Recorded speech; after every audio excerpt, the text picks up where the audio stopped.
வணக்கம். தமிழ் ஃபுட் கார்னர்ல இன்னைக்கு உருளைக்கிழங்கோட ஸ்ப்ரிங் ஆனியன் சேர்த்து ஒரு கறி பண்ண போறோம். இந்த கறியோட சுவை ரொம்ப நல்லா இருக்கும். இது சப்பாத்திக்கு சைட் டிஷ்ஷா தொட்டு சாப்பிட்றதுக்கு நல்லா இருக்கும். மீல்ஸ் சாப்பிடும்போது சைட் டிஷ்ஷாவும் வச்சுக்கலாம். இப்போ எப்படி பண்றதுன்னு பார்க்கலாம். இந்த ஸ்ப்ரிங் ஆனியனை நான் வாஷ் பண்ணி எடுத்து வச்சிருக்கேன். இப்போ கட் பண்ணிக்கலாம். ஃபர்ஸ்ட் இந்த ஆனியன் சைடில் வந்து நல்லா இதை கட் பண்ணி தனியா எடுத்து வச்சுக்கோங்க. இப்போ இந்த கிரீன் போர்ஷனை சின்ன சின்ன பீசஸா கட் பண்ணிக்கலாம்.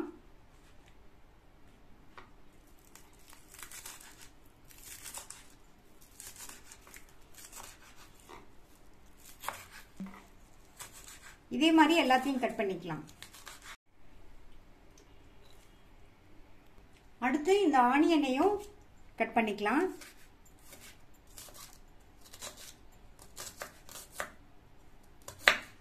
இப்போ ஸ்ப்ரிங் ஆனியன்ல ரெண்டு பார்ட்டையும் தனித்தனியா கட் பண்ணியாச்சு. இந்த கறி பண்றதுக்கு 300 கிராம் உருளைக்கிழங்க நல்லா தோல் சீவி வாஷ் பண்ணிட்டு இந்த மாதிரி சதுர துண்டுகளா கட் பண்ணி தண்ணியில போட்டு வச்சிருக்கேன். தண்ணியில போட்டு வச்சோம்னா கருத்து போகாம இருக்கும். இந்த பேன்ல 3 டேபிள் ஸ்பூன் எண்ணெய் சேர்த்து எண்ணெய் சூடானதும் அதுல 1 டீஸ்பூன் சீரகத்தை சேர்த்து நல்லா பொரிய விட்டுருங்க. அடுத்து இதுல 5-6 பூண்டை நல்லா பொடியா கட் பண்ணி சேர்த்துக்கங்க. இந்த பூண்டை லைட்டா ஃப்ரை பண்ணி விட்டுட்டு கட் பண்ணி வச்ச உருளைக்கிழங்கு சேர்த்துக்கலாம். இந்த கிழங்கு எண்ணெயிலேயே நல்லா ஃப்ரை ஆகி ஒரு 60% அளவுக்கு வெந்து வரணும். அது வரைக்கும் இந்த மாதிரி ஃப்ரை பண்ணிக்கணும். ஸ்டவ்வை லோ மீடியம் ஃப்ளேம்ல வச்சிருங்க. இப்போ 7 நிமிஷம் ஆச்சு. கிழங்கு 60% அளவுக்கு வெந்திருக்கு.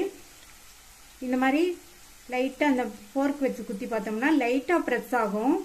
இந்த அளவுக்கு வெந்தா போதும். அடுத்து இதுல இந்த ஆனியன் பார்ட்டை சேர்த்து ஒரு 2 நிமிஷம் போல வதக்கிக்கலாம். இப்போ வதக்கியாச்சு. அடுத்து இது கூட 2 மீடியம் சைஸ் தக்காளியை கட் பண்ணி சேர்த்துக்கிறேன். தக்காளியையும் நல்லா 1 நிமிஷத்துக்கு நல்லா வதக்கி விட்டுக்கோங்க.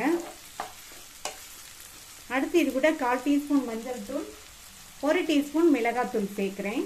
1/2 டீஸ்பூன் கொத்தமல்லி தூள். இந்த கறிக்கு தேவையான அளவு உப்பு சேர்த்துக்கலாம். நல்லா இதை கலந்து கொடுத்துடலாம். நான் மிளகாய் தூள் 1 டீஸ்பூன் சேர்த்திருக்கேன். நீங்க உங்க காரத்துக்கு தகுந்தபடி சேர்த்துக்கங்க. மூடி வச்சிடலாம். தக்காளியோடு சேர்ந்து இந்த கிழங்கு நல்லா சாஃப்டா வெந்து வரட்டும். ஸ்டவ்வை லோ மீடியம் ஃப்ளேம்லயே வச்சுக்கோங்க. இடையில அப்பப்போ ஓபன் பண்ணி பார்த்து நல்லா கிண்டி விட்டுக்கங்க.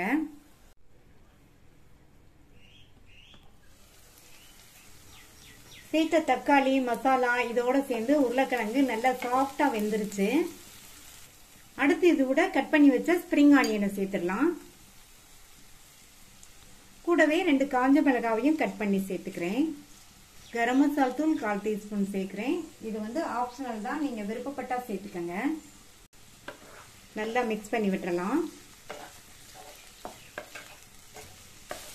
நல்லா கலந்து விட்டாச்சு. இது 2ல இருந்து 3 நிமிஷத்துக்கு ஸ்ப்ரிங் ஆனியனோட சேர்ந்து ஃப்ரை ஆயிட்டு இருக்கட்டும். ஸ்ப்ரிங் ஆனியன் சேர்த்ததுக்கு அப்புறமா மூடி போட வேண்டாம். இப்போ 3 நிமிஷம் ஆச்சு.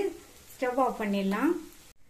நல்ல கமகமன் வாசனையா டேஸ்டான பொட்டேட்டோ ஸ்ப்ரிங் ஆனியன் கறி சூப்பரா ரெடி ஆயிடுச்சு. நீங்களும் ஒரு தடவை இந்த மாதிரி உருளைக்கிழங்கோட ஸ்ப்ரிங் ஆனியன் சேர்த்து இந்த டிஷ் பண்ணி பாருங்க. டேஸ்ட் ரொம்ப நல்லா இருக்கும். ட்ரை பண்ணி பார்த்துட்டு உங்க கமெண்ட்ஸ் சொல்லுங்க. தேங்க்யூ.